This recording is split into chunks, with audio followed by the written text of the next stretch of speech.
For a long time now, the terrorist group Jundullah has been sought after by Iran's government for conducting terrorist activities inside Iran, branded a terrorist group, the ringleader AbdolMalek Rigi claiming his mission was to defend the rights of Sunnis inside Iran.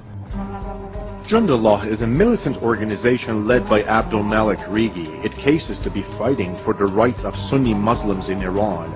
The militia group, founded in 2003, claims to be 2,000 men strong. The Iranian government believes that the organization is behind many acts of terror, kidnapping, hostage executions, and drug smuggling. Jundullah killed 25 people and injured over 120 in its latest attack on Zahedan Mosque in May 2009. The group has staged a number of attacks in recent years, but it was a pair of coordinated bombings last October which killed several Revolutionary Guard Corps commanders that drew the most attention. Now, even Sunnis in Iran denounced him not only for his fabricated mission, but more so for his horrific crimes. The group has killed hundreds of Iranians, both civilians and military personnel. But finally, Jundullah's leader, AbdolMalek Rigi, and his deputy were arrested. The United States was quick to condemn the bombing, even though the U.S. funds news agencies such as Voice of America and Radio Farda, who granted interviews to AbdolMalek Rigi, hailing him as a freedom fighter. I will do everything in my power to make sure our hardworking men and women in our intelligence, law enforcement, and homeland security communities have the tools and resources they need to keep America safe. This includes making sure these communities and the people in them are coordinating effectively and are held accountable at every level. And as president, that's what I'll do. Iran has revealed that he was aboard a flight from Dubai to Kyrgyzstan when arrested. A picture of him at a U.S. base in Afghanistan just 24 hours prior to his arrest was also shown, along with what Iran has maintained regarding him, that the United States has sponsored and funded this group to carry out terrorist activities inside Iran. But why is it that the U.S. practices double standards in dealing with the issue of terrorism? And it's why we forge new partnerships, as in Yemen, and put unrelenting pressure on these extremists wherever they plot and train, from East Africa to Southeast Asia, from Europe to the Persian Gulf. And though often out of sight, our progress has been unmistakable. Along with our partners, we've disrupted terrorist financing, cut off recruiting chains, inflicted major losses on al-Qaeda's leadership, thwarted plots here in the United States, and saved countless American lives. If Iran makes its case, and the West tonight is skeptical of these claims, there's a call already by Ron Paul in Washington today and Congressman Ellison for a congressional investigation. It looks like a smoking gun, but if there's demonstrative evidence and if the Iranian investigation is transparent in the sense that they present to the international community a compelling case, well, then the Americans are involved in an act of war.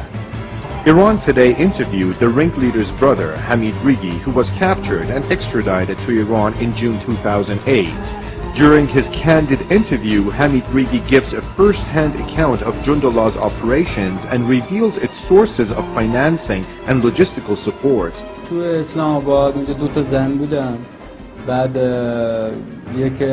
And certainly it belongs in the Security Council of the United Nations.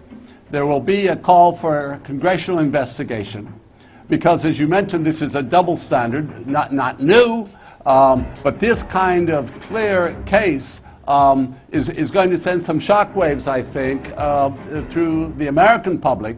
I think there will be consequences in the legal area for sanctions against Iran when you've got something more immediate here with hit squads coming out of Israel via Europe to Dubai, and now you've got operations, if the proof is there and if it's established, of a direct involvement in active aggression against Iran. It's been nearly a year since I stood on the steps of the U.S. Capitol and took the oath of office as your president. And with that oath came the solemn responsibility that I carry with me every moment of every day. The responsibility to protect the safety and security of the American people. After Obama was elected, the Americans contacted us by the person that I named in Quetta in Pakistan, and they met with me They met us after the clashes with my group around 17th of March in Zahedan,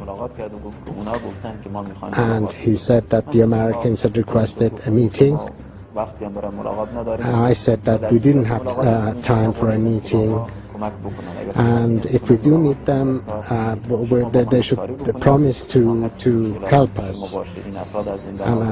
And they said that they will cooperate with us, free our prisoners, and will give you military equipment, bombs, machine guns, and will give you a base along the border with Afghanistan next to Iran. The Americans said that Iran was only going its own way,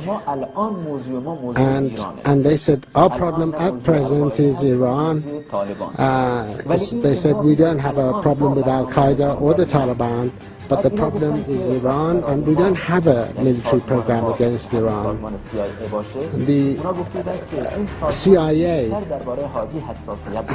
is very particular about me, and is prepared to do anything for you, because our government has reached the conclusion that there is nothing that the Americans could do about Iran, and only I could take care of their operations for them.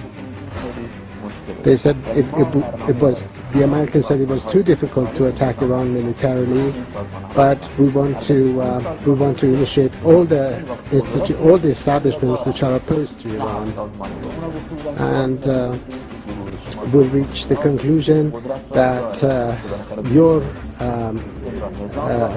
organization has the power to create difficulties for the Islamic Republic, and they were prepared to give us training and any assistance that we required in terms of security of telecommunication and ways of using procedure for using all other hardware.